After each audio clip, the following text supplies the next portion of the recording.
વૈષ્ણવી દેવી યાત્રાના યાત્રિકો પર આતંકવાદીઓ દ્વારા હુમલો કરાયો હતો, જેમાં 10 જેટલા યાત્રિકોના મોત થયા હતા, જેના બોટાદમાં ઘેરા પ્રત્યાઘાતો પડ્યા છે।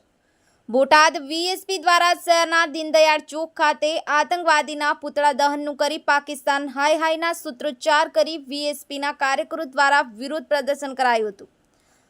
બોટાદ વિશ્વ હિન્દુ પરિષદ દ્વારા આતંકવાદીઓના પુતળા દહન કરી રોષ વ્યક્ત કરાયો। વૈષ્ણોદેવી યાત્રામાં યાત્રિકો પર આતંકવાદીઓએ કરેલ હુમલાના વિરોધમાં કરાયું પુતળા દહન। બોટાદ શહેરના દીનદયાળ ચોક ખાતે વીએચપી દ્વારા કરાયું પુતળા દહન। પાકિસ્તાન હાય હાયના સૂત્રોચ્ચાર કરી પુતળા દહન કરી વિરોધ પ્રદર્શન કર્યું। દેશમાં વધતા આતંકવાદીઓ હુમલાઓને લઈ સરકાર કડક કાર્યવાહી કરે તેવી વીએચપી દ્વારા કરાઈ માંગ। Bureau report news 9 Gujarati Botad.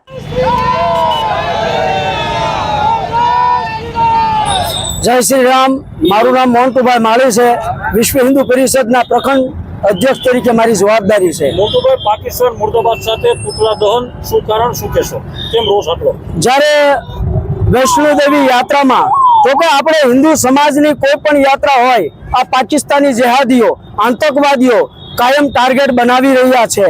તો આજે વૈષ્ણોદેવી યાત્રામાં 10 યાત્રિકોને જીવલેણ હુમલો કર્યો છે આતંકવાદીઓ પાકિસ્તાનના। એટલે આખા ભારતભરમાં બજરંગ દળ, વિશ્વ હિન્દુ પરિષદ અને અન્ય સમાજ 18 વર્ણ ભેગો થઈ અને આનો વિરોધ દર્શાવે છે। અને સરકારશ્રીને એક નમ્ર વિનંતી છે કે આવું ક્યાં સુધી સહન કરશું? હિન્દુ ભાઈઓને ક્યાં સુધી સહન કરવાનું છે? આ એક આતંકવાદી આપણા એક હિન્દુને મારે તો જ્યારે 10 આતંકવાદીનો ખાત્મો થાય તો જ એને ખબર પડે। એટલે ખાસ કરીને સરકારશ્રીને કહેવામાં આવે છે કે આની સાથે એવા કડક કાયદા કરો અને એવું એક્શન લો કે એકની બદલે 10નો અને પ્રયાસ થાય। એવા અમારા વિશ્વ હિન્દુ પરિષદ, બજરંગ દળ અને 18 હિન્દુ સમાજનો 18 વર્ણનો આ રોષ છે। એટલે ખાસ કરી નમ્ર વિનંતી છે સરકારશ્રીને કે આની માટે કડકથી કડક કાયદા લે અને તાત્કાલિક કોર્ટ બોલાવે।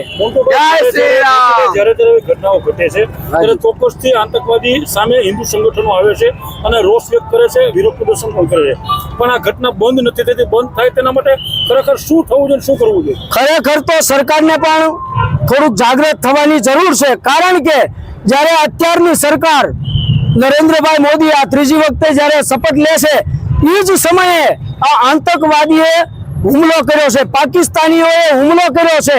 તો આનો જવાબ એવો જ હોવો જોઈએ કે જેમ કે પહેલા સ્ટ્રાઇક થઈ હતી નરેન્દ્રભાઈ મોદી દ્વારા, એવી ફરીને આ 10ની બદલે 100 નહીં, હું તો કહું છું 1000 આતંકવાદી મરવા જોઈએ, ત્યારે ત્યાં હિન્દુસ્તાનને શાંતિ થાય છે। ત્યારબાદ હમણાં બીજી વાત ઘટના બની છે કે પોલીસ પર હુમલો કર્યો, કાલ સવારે મિલિટરી ઉપર હુમલો કરે, એટલે આનો એવો જ જવાબ મળવો જોઈએ। જય જય શ્રી રામ।